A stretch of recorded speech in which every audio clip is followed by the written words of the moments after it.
làm còi nhạ so hương giang của các cõi thiên đàng, cụ vẽ họa say bong la rốc bong quốc hà này, gào bạ nọ span, rạ tọa tầng tra, nè hương bình ngoay, có to lòi tiếng Anh.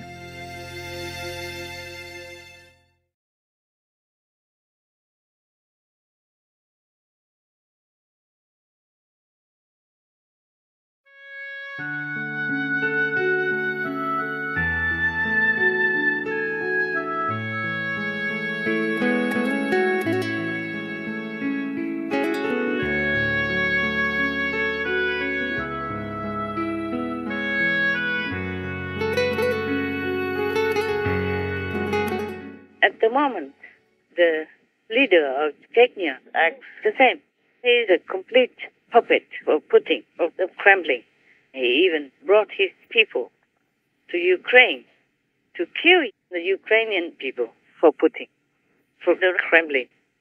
And he should know there was no reason to do that. But because Russia completely controls Chechnya, so all the leaders, whoever they might be, if they don't listen to the Kremlin, if they don't do what the Kremlin orders, they will not survive.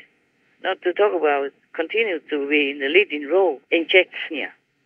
So, if Ukraine loses, it will be the same. Russia will install any local leader there in Ukraine just to be a slave and listen to absolutely every order from the Kremlin. Yes, Master. You can see the evidence. Yes, yes, Master. And this Mr. Kadyrov, the so-called head of the Chechen Republic, since 2007 until now. That is a long, long time for head of a state. Yes, Master. Similar to Putin and the president of Belarus. They have things in common. Maybe that's why they like each other. And in order to survive so long as a head, I guess he has to be the absolute hand and feet of the head of Russia, the Kremlin. Yes. Yes. Kadyrov is brutally oppressing, killing, murdering, torturing the Ukrainians because it's the same mentality as Putin, and he's absolutely under Kremlin's control. But I don't know if he's proud of himself or he just has to for survival.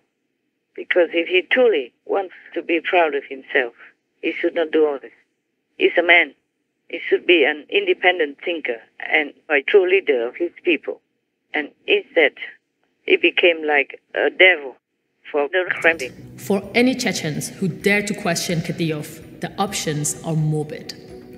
Either stay and die or run in fear. I bartkalboks lielostalums, pitnes, eldich, juitsalums. Uswe je na, tjuak na, hoe hier in het soortse weems. Wat je dat houden. And nowhere seems to be safe. Secretive Chechen death squads hunt Europe and further afield. Critics of Kadyrov have been brutally murdered in Berlin, Vienna, Lille, and even Dubai. More recently, Kadyrov has turned his aggression into the Chechen Republic's LGBTQ+ population.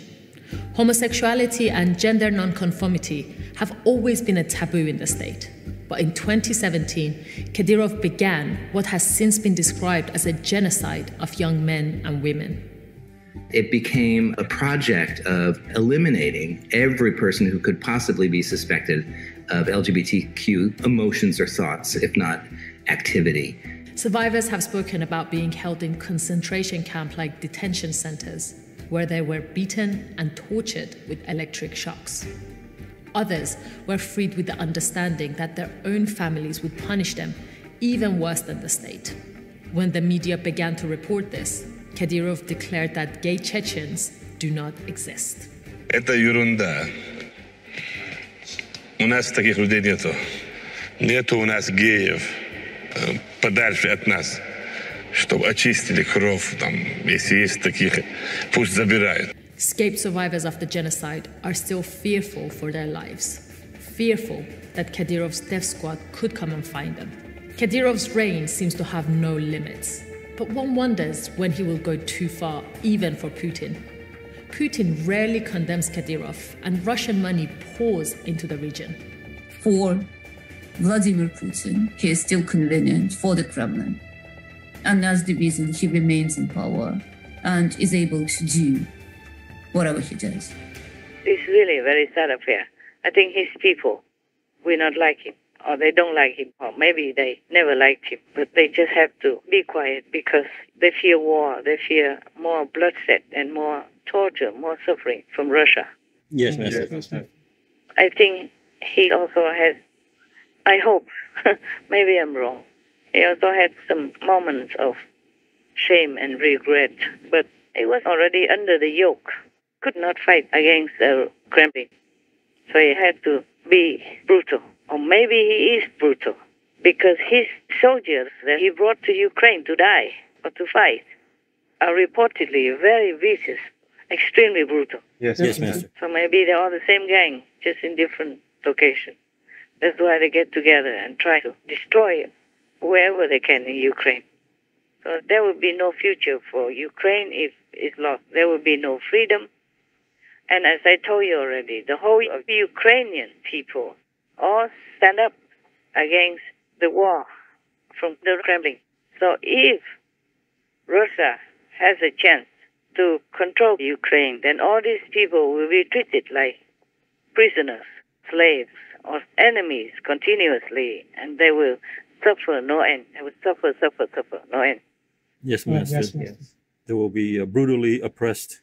Or molested. The Russians will continue murdering or raping or taking everything from them. Yes, Master. And they might not give them enough food to eat just like before, just like decades ago. Yes, Master. Therefore, that's why I don't care what happens to me because of all this karma. I have to say it. I have to say NATO has to come in, totally committed to having Ukraine, to flush Russia out. Yes, Master. And if not, then Europe and other countries have to courageously stand up, go in to have Ukraine, because that means they're helping themselves, and they will be safe if Russia loses the war in Ukraine. Yes, that's right. If Ukraine regains their complete freedom, regains their land, regains their democracy, just like before anything happened, then Europe will be safe as well. Other countries also will be safe, not just Europe alone. Yes, Master. Many other countries or states like Georgia, South Ossetia, Abkhazia region, Nagorno-Karabakh have the bloody hands of Russia on them and the destruction of all that. So many millions of people died because of Russia's invasion or interference or colonization, yeah? Yes, Master. Because of that, millions of people died everywhere, wherever Russian leaders went with their army. Yes, Master. Despite all that, the world still has forgiven Russia because they have things to offer. Yes. But I can't believe it. This kind of brutal regime from one leader to another, it's like a succession of brutality. Yes. Despite that, Russia is one of the most important member nations and one of the 5 permanent members of the United Nations Security Council. Yes, Master. And that's why the United Nations seem to be useless, hopeless, and helpless. Yes, Master. Even in such a case like Ukraine, they almost cannot do anything to help. Yes, that's right. Oh my God. Can you see that? Yes, Master. And now NATO still continues to deny Ukraine, that welcome any other rich and famous and prestigious countries to go in as a member of NATO. Yes, Master. So it's all about money, profit, and prestige.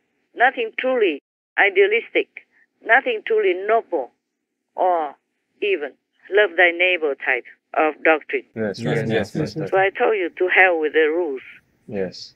There are no rules when it comes to helping your neighbor in need, especially in desperate need, in life and death matters. Yes, exactly. Especially they know that the enemy of their neighbor is brutal, vicious, and has a history of atrocities everywhere before. Yes, Master. Before, the chief of NATO, Mr. Stoltenberg, had earned a good name in the world because he kind of negotiated between Russia and Norway at that time for the accord between these two countries, between their sea, because there's the sea between them to extract oil. Yes, Yes, But at that time, it wasn't war. It was just a dispute. Yes, right. Yes. It was a talk between neighbors. Hey, where is my sea? Where's your sea? That's all. Yes. Just a row about the fence, the invisible fence. Yes, exactly. So it was easy to talk it out, to negotiate, and help to settle it out. Yes, Right. yes. But now it's a big war. It's life and death and bloody and destruction everywhere in one country. And the country has done nothing wrong. Yes, exactly. Yes. Just fit in Europe and the world as one of the countries that export the most farming produce. Yes, Master. And even in some countries that don't import Ukrainian farm produce. But because of the war in Ukraine, they don't have fertilizer. Yes. Yes, Master. And now they are just hanging in there. They're stuck. They can't do their farming. In Africa, for example, or even Brazil. Brazil is affected by the Russian war in Ukraine. Actually, it's not the Russian people. It is the government. It's Putin and the gang. Yes, Master. Because they continue the tradition of Stalin.